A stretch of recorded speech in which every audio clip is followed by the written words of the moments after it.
আমরা 24-এর গণ অভ্যুত্থান বেহেস্ত পাওয়ার জন্য করিনি, আমরা এই দেশে গণতন্ত্র এবং বাক স্বাধীনতার জন্য লড়াই করেছিলাম। যেই ব্যাপারগুলো সামনে দিনে আমরা দেখব যে শরিয়া আইন কিভাবে পালন হয়, কারণ আল জাজিরার সাথে সাক্ষাৎকারে জামাতের আমির বলেছেন শরিয়া আইন আমরা ধাপে ধাপে প্রয়োগ করব। জামাতের আমির তার যে চিন্তা ভাবনা কথাবার্তা উনি বলছেন ডাক্তার শফিকুর রহমান সাহেব, মনে হয় যে নারী বিষয়ক, নারী পুরুষের সম্পর্ক নিয়ে এটা নিয়েই মনে হয় বাংলাদেশের আগামী দিন সবচেয়ে বড় সমস্যা তার।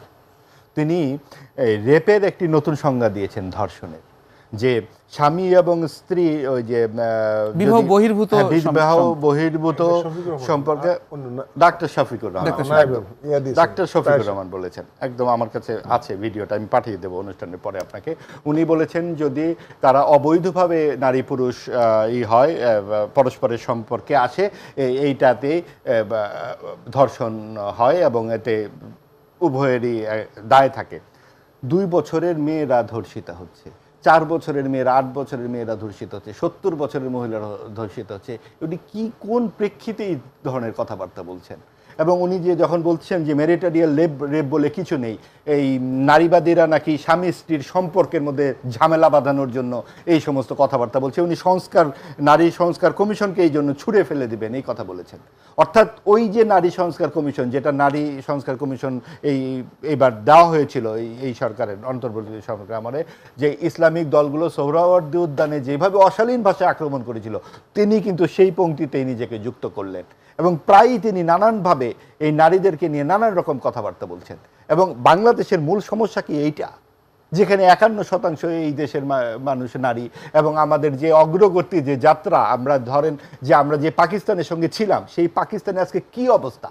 ব্যর্থ রাষ্ট্র পাকিস্তান। গতকাল না পরশু যেন এক মসজিদে 36 জন মারা গেল, কিন্তু অনেক নারী আবার দেখছি তাদের পক্ষ নিয়ে মিছিল করছেন, মিটিং করছেন, মানে তাদের সমর্থক যারা, তাদের কথা বলছি।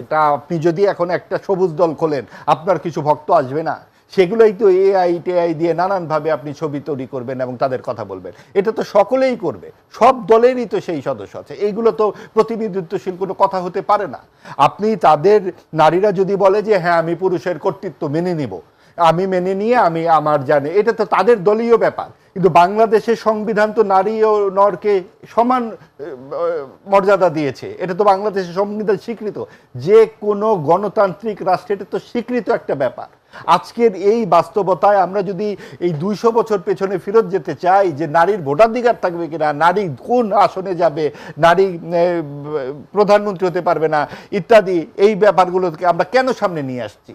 কারণ আমরা যেই ব্যাপারগুলো সামনে দিনে আমরা দেখব যে শরিয়া আইন কিভাবে পালন হয়। কারণ আল জাজিরার সাথে সাক্ষাৎকারে জামাতের আমির বলেছেন শরিয়া আইন আমরা ধাপে ধাপে প্রয়োগ করব।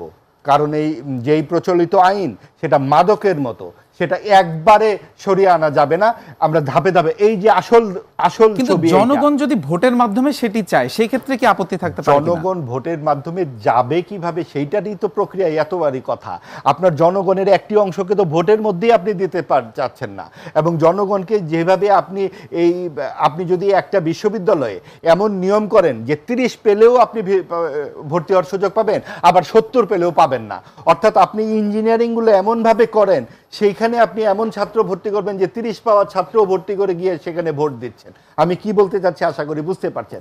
কাজে এইভাবে যখন বিভিন্ন জায়গায় ইঞ্জিনিয়ারিং করা হচ্ছে, আপনার সুপ্ত হয়ে অন্য দলের ছাত্রলীগের হেলমেট বাহিনীতে বিভিন্ন সময়ে আপনার যুক্ত হয়ে বঙ্গবন্ধুর নামে এত বড় বড় বক্তৃতা দিয়ে যেই 5ই আগস্ট চলে গেল, তখন আপনি রাজনৈতিক কৌশল বলা হচ্ছে এগুলোকে। হ্যাঁ, খুবই ভালো কথা। এই কৌশলগুলোই তো এই জিনিস, যে আপনি গুপ্ত কৌশল, সুপ্ত কৌশল, আপনি আরেক দলের হয়ে থাকবেন, আপনি যখন বিপদে পড়বেন আপনি বলবেন না এই সংস্কারের সাথে আমার কোনো সম্পর্ক নাই। এটাও আমাদের বড় বড় মনীষীদের কৌশল। কাজেই রাজনৈতিক যে সমস্ত কৌশল না বলে প্রতারণা যদি আমরা বলি, ওই প্রতারণা এই জামাতের নতুন নয়। তারা 47 সালে পাকিস্তানের বিরোধিতা থেকে শুরু করে 60 দশকে রবীন্দ্রসঙ্গীত নিষিদ্ধকরণের পক্ষে ছিল, ছায়ানট তখনও ভাঙা হয়েছিল, 69-এর গণ অভ্যুত্থানে তারা বিরুদ্ধে ছিল। রবীন্দ্রসঙ্গীত তো বাঙালিরা কেন লিখতে পারে না, এই নিয়েও মোনায়েম খান কথা বলেছেন। 71-এর মুক্তিযুদ্ধের ঘটনা সকলেই জানেন। এই 86 সালের নির্বাচনে আওয়ামী লীগের সঙ্গে জোটবদ্ধ হয়ে বিএনপির সাথে তারা প্রতারণা করে এরশাদের সাথে নির্বাচনে চলে গিয়েছিল, তারপরের ধাপগুলো তো একইবার সব সময় তারা এই ধরনের কাজগুলোর সঙ্গে জড়িত ছিল। তো সেই ক্ষেত্রে আমরা তো এই ব্যাপারগুলো দেখে অভ্যস্ত। আর আজকের যে বাস্তবতা, যেই নতুন বিশ্বায়নের এই যুগে আমাদের তো এখন নারী পুরুষ ধর্ম বিভিন্ন শ্রেণী পেশার মানুষ নির্বিশেষে এক পুরো ইহজাগতিক কাজকর্মে আমাদেরকে নিবেদিত থাকতে হবে। আমরা 24-এর গণ অভ্যুত্থান বেহেস্ত পাওয়ার জন্য করিনি, আমরা এই দেশে গণতন্ত্র এবং বাক স্বাধীনতার জন্য লড়াই করেছিলাম। আমরা আমাদের যে কর্মসংস্থান কিংবা ভাত কাপড় বেহেস্তে গিয়ে চাবো না, কারণ ওখানে অঢেল থাকবে।